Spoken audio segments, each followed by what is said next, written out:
Hello students, कक्षा 12वीं physics के इस अगले वीडियो में हम संधारित्र, उसके सिद्धांत और साथ साथ समांतर प्लेट संधारित्र की चर्चा करते हैं। संधारित्र होता क्या है, पहले हम इस पर चर्चा करेंगे। संधारित्र वास्तव में एक ऐसी युक्ति है जिसके द्वारा हम किसी भी चालक के आकार या आयतन में परिवर्तन किए बिना उसकी विद्युत धारिता बढ़ा सकते हैं। हमने देखा था कि विद्युत धारिता से मतलब क्या है। विद्युत धारिता से तात्पर्य है उस पर आवेश का इकट्ठा होना, कितना आवेश वो इकट्ठा कर सकता है, वो उसकी विद्युत धारिता है। अब हम एक ऐसी युक्ति बनाएं कि हम चालक का आकार भी न बदलें, आयतन भी न बदलें, लेकिन उसकी धारिता बदल जाए, अर्थात उस पर और अधिक आवेश इकट्ठा हो जाए। तो इस प्रकार की युक्ति को हम संधारित्र कहते हैं। अब ये देखते हैं कि कैसे काम करेगा, कैसे ये संभव है। तो उसके लिए हम संधारित्र का सिद्धांत पढ़ेंगे। आप एक बात, यहाँ चित्र देख रहे हैं आप, इस चित्र में देखें आप, इसमें चित्र ए को देखें। पहले नंबर चित्र ए में एक प्लेट ए दिख रही है, एक प्लेट बी दिख रही है। तो सबसे पहले हमारे पास प्लेट ए है, तो प्लेट ए को हमने, एक प्लेट ए चालक प्लेट है, इसको हमने धनावेश दिया हुआ है। धनावेश देने के पश्चात इस चालक के पास हम एक प्लेट बी लेके आते हैं, कुछ दूर रखते हैं इसको। तब प्रेरण की क्रिया द्वारा इसके पास वाला जो तल होता है उस पर ऋणावेश उत्पन्न होते हैं और उसके दूर वाले तल पर धनावेश। ये प्रेरण की क्रिया है। अब इस स्थिति में प्लेट बी पर जो ऋणावेश प्रेरित हुए, ये ऋणावेश ए के ज़्यादा निकट हैं और धनावेश हैं वो ए से थोड़ा दूर हैं। तो ये ऋणावेश हैं ए के विभव को कम करने का प्रयास करेगा, क्योंकि ये अपना ऋणात्मक प्रभाव दर्शाएगा तो ए का विभव कम हो जाएगा। जब ए का विभव कम होता है तो जो धारिता का सूत्र होता है C = Q/V। इससे जब विभव का मान कम होगा तो निश्चित रूप से चालक की धारिता C का मान बढ़ जाता है। अब चित्र बी को देखते हैं। चित्र बी में आप देख रहे होंगे प्लेट बी को हमने कनेक्ट कर रखा है। किससे? ये अर्थ से कनेक्ट करने का साइन है। हम बी को हमने पृथ्वी से जोड़ दिया हुआ है। जब हम बी को पृथ्वी से जोड़ देंगे तो इस स्थिति में क्या होता है, जो प्लेट बी के दूसरे भाग पर धनावेश थे ये अर्थ में चले जाते हैं, पृथ्वी में चले जाते हैं। जब ये पृथ्वी में चले जाते हैं तो इस स्थिति में प्लेट बी पर केवल ऋणावेश बचता है। जब ऋणावेश बचेगा तो इस स्थिति में अब प्लेट ए है, इसका विभव और अधिक कम हो जाता है, क्योंकि अब केवल इस पर ऋणावेश हैं तो ये ज़्यादा प्रभाव डालेंगे। जैसे ही विभव कम होता है हम देखते हैं कि चालक की धारिता बढ़ जाती है। इस प्रकार हम यदि प्लेट बी को प्लेट ए के पास लाएं तो विभव का मान कम होता है और धारिता बढ़ती है। जब हम दूर ले जाएं तो धारिता कम होती है। तो इस हमने क्या किया, यहाँ पर हमने ए में कोई परिवर्तन नहीं किया, ना ए के आकार में परिवर्तन किया, ना ए के आयतन में परिवर्तन किया, लेकिन उसके पास हम एक प्लेट बी लेके आए। इससे क्या हुआ, विभव ए का विभव कम हुआ और उसकी धारिता बढ़ गई। तो किसी आवेशित चालक के समीप पृथ्वी से संबंधित एक अन्य चालक को लाने पर आवेशित चालक की विद्युत धारिता बढ़ जाती है। इस संयोजन को हम संधारित्र कहते हैं और यही हमारे संधारित्र का सिद्धांत है। ए और बी संधारित्र की प्लेटें कहलाती हैं और इनके बीच में वायु हो सकती है या कोई विद्युतरोधी पदार्थ जैसे अभ्रक, मोम, कागज, तेल, ये भी हम इनको रख सकते हैं। तो संधारित्र सिद्धांत आपको समझ में आया होगा। अब हम संधारित्र के सिद्धांत के बाद धारिता क्या है संधारित्र की, इस पर चर्चा करते हैं। हमने संधारित्र की प्लेट ए को +Q आवेश दिया और उसका विभव V1 हो गया।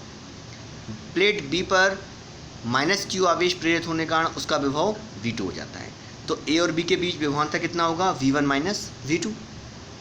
तो धारिता बराबर क्या हो जाएगा, C = Q/V1 - V2। अब यदि हम V1 - V2 = 1 रख दें तो C बराबर क्या हो जाएगा, Q। तो हम कह सकते हैं किसी संधारित्र की धारिता जो है आवेश के उस आंकिक मान के बराबर होती है जो उस प्लेट को देने पर दोनों प्लेटों के बीच विभवांतर में एकांक वृद्धि कर दे। मतलब V1 माइनस V2 को एकांक वृद्धि कर दे तो जो आवेश का आंकिक मान होगा वही आंकिक मान किसके बराबर होगा, संधारित्र की धारिता के बराबर होगा। अब हम देखते हैं कि प्रभावित करने वाले कारक। तो किसी संधारित्र को कौन कौन से कारक प्रभावित करते हैं। नंबर 1, प्लेटों का क्षेत्रफल। यदि हम प्लेटों का क्षेत्रफल बढ़ाएंगे तो प्लेटों का क्षेत्रफल बढ़ाने पर अधिक आवेश एकत्रित हो सकता है, इसलिए संधारित्र की धारिता बढ़ जाएगी। प्लेटों के बीच की दूरी पर, यदि हम प्लेटों के बीच की दूरी कम करेंगे तो संधारित्र की धारिता बढ़ जाएगी। क्यों? दूरी कम करने पर जो प्लेट बी पर ऋणात्मक आवेश थे वो ए पर अधिक प्रभाव डालेंगे। अधिक प्रभाव डालेंगे तो उसका विभव और कम होगा, विभव कम होंगे, धारिता बढ़ जाएगी। प्लेटों के बीच के माध्यम पर, यदि हम प्लेटों के बीच में अधिक परावैद्युतांक का माध्यम रख दें तो उसकी धारिता K गुनी हो जाती है। C डैश यदि परिवर्तित धारिता है तो C डैश बराबर KC, मतलब धारिता जो है प्रारंभिक धारिता की K गुनी हो जाएगी। अब हम देखते हैं संधारित्र के प्रकार। संधारित्र के मुख्य रूप से 3 प्रकार होते हैं। एक समांतर प्लेट संधारित्र, पैरेलल प्लेट कैपेसिटर, गोली संधारित्र और एक बेलनाकार संधारित्र। यहाँ हम केवल समांतर प्लेट संधारित्र हमारे की चर्चा करेंगे। आपको ये डायग्राम दिख रहा होगा, इसमें A और B 2 प्लेटें हैं। A को प्लस Q आवेश दिया हुआ है और इसके कारण B पर ऋणात्मक आवेश आ गया है और B का अर्थ से संबंध हमने कर रखा है, B का संबंध हमने पृथ्वी से कर रखा है। दोनों के बीच में हम कोई भी परावैद्युत माध्यम रख सकते हैं। दोनों प्लेटों के बीच की दूरी यहाँ पर D ही ली है। अब हम यहाँ पर एक चीज़ ध्यान दे रहे हैं आप, यहाँ पर जो विद्युत क्षेत्र रेखाएं दिख रही हैं यहाँ पर, जो धन से ऋण की ओर जा रही हैं। अब हम व्यंजक देखते हैं इसका। 2 प्लेटें हैं संधारित्र की A और B, दोनों के बीच की दूरी D है, प्रत्येक का क्षेत्रफल कैपिटल A है और कोई परावैद्युत माध्यम उनके मध्य रखा हुआ है। A को प्लस Q आवेश दें और B पर माइनस Q आवेश प्रेरित होते हैं और दूसरे तल पर प्लस Q आवेश प्रेरित होते हैं। B का संबंध पृथ्वी से है, अतः प्रेरित आवेश प्लस Q पृथ्वी में चला जाता है। इस प्रकार B पर केवल माइनस Q आवेश शेष रहता है। अब हम यहाँ आगे देखते हैं कि चूंकि बलरेखाएं दोनों प्लेटों के बीच परस्पर समांतर हैं, इसका अर्थ ये हुआ कि दोनों प्लेटों के बीच में प्रत्येक स्थान पर विद्युत क्षेत्र की तीव्रता समान होगी। यदि A पर आवेश का पृष्ठ घनत्व सिग्मा है, हम ये मान लें कि आवेश का पृष्ठ घनत्व सिग्मा है, तो B पर आवेश का पृष्ठ घनत्व कितना होगा, माइनस सिग्मा, क्योंकि जितने आवेश A पर है उतना ही ऋणात्मक आवेश B पर है। तो दोनों प्लेटों के मध्य जो विद्युत क्षेत्र की तीव्रता होगी वो E बराबर होगा sigma upon K epsilon not. इस सूत्र को आपको याद रखना है कि दोनों प्लेटों के बीच यदि 2 समांतर प्लेटें हैं और उनके मध्य में किसी बिंदु पर हम विद्युत क्षेत्र तीव्रता ज्ञात करें तो उसकी वैल्यू होती है E = sigma upon epsilon not. यदि परावैद्युत माध्यम ले रहे हैं तो K लगा देंगे, अन्यथा एप्सिलॉन अपॉन नॉट ही रहेगा, जहाँ एप्सिलॉन नॉट निर्वात की विद्युतशीलता है और K माध्यम का परावैद्युतांक। ये एक व्यंजक होता है जिसको आप याद रखना है। अब A और B के बीच जो विभवांतर है, विभवांतर बराबर क्या होता है, एकांक धनावेश को B से A तक लाने में किया गया कार्य। जो कार्य बराबर होता है लेकिन बल गुणा दूरी, और बल तीव्रता के बराबर होती है यदि आवेश एकांक हो, धनावेश एकांक हो तो बल तीव्रता के बराबर होती है, तो तीव्रता गुणा दूरी रख देंगे। तीव्रता को हमने E मान रखा है, इसलिए V बराबर हो जाएगा E × D। E की वैल्यू जो हमने समीकरण निकाली है sigma upon K epsilon not, वो हम यहाँ पे रख देंगे। तो V = sigma upon K epsilon not × D या sigma D upon K epsilon not.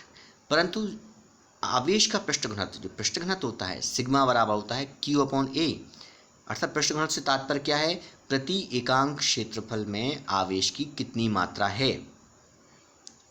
तो सिग्मा बराबर होता है Q अपॉन A, ये वैल्यू भी हम पुट कर देंगे यहाँ पर। तो v इक्वल टू हो जाएगा Q upon A into D upon K epsilon naught, या v इक्वल टू हो जाएगा Q D upon K epsilon naught A, v equal to Q D upon K epsilon naught A. अब हम देखते हैं धारिता का सूत्र। धारिता बराबर होता है C बराबर Q अपॉन V। तो जो हमने यहाँ पर V की वैल्यू निकाली है Q D upon K epsilon naught ए, ये वैल्यू हम यहाँ पुट कर देंगे। तो C बराबर Q D upon K epsilon naught ए रखेंगे तो हमें मिलेगा C इक्वल टू के एप्सिलॉन नॉट ए अपॉन डी। ये समांतर प्लेट संधारित्र का व्यंजक है। यदि हम वायु निर्वात लेते हैं तो K बराबर 1 हो जाएगा, तो C इक्वल टू मिलेगा एप्सिलॉन नॉट ए अपॉन डी। तो इस प्रकार समांतर प्लेट संधारित्र की धारिता का हम व्यंजक ज्ञात कर सकते हैं। इसमें अब निर्भरता और देख लें कि किस पर निर्भर करता है समांतर प्लेट संधारित्र की धारिता। नंबर 1, प्लेट का क्षेत्रफल पर निश्चित रूप से C प्रोपोर्शनल A दिख रहा है सूत्र में आपको, यदि A बढ़ाएंगे तो C निश्चित रूप से बढ़ जाएगा। दूसरा है प्लेटों के बीच की दूरी पर, D व्युत्क्रमानुपाती है C के, तो इसका अर्थ ये हुआ कि यदि आप D बढ़ाएंगे तो धारिता का मान कम होता जाएगा। प्लेटों के बीच के माध्यम पर यदि हम संधारित्र के प्लेटों के बीच कोई परावर्तनांक माध्यम रख दें तो इस स्थिति में उनकी धारिता K गुनी हो जाती है। तो इस प्रकार हमने आज देखा संधारित्र की धारिता क्या है, संधारित्र का सिद्धांत क्या है और समांतर प्लेट संधारित्र की धारिता के लिए व्यंजक।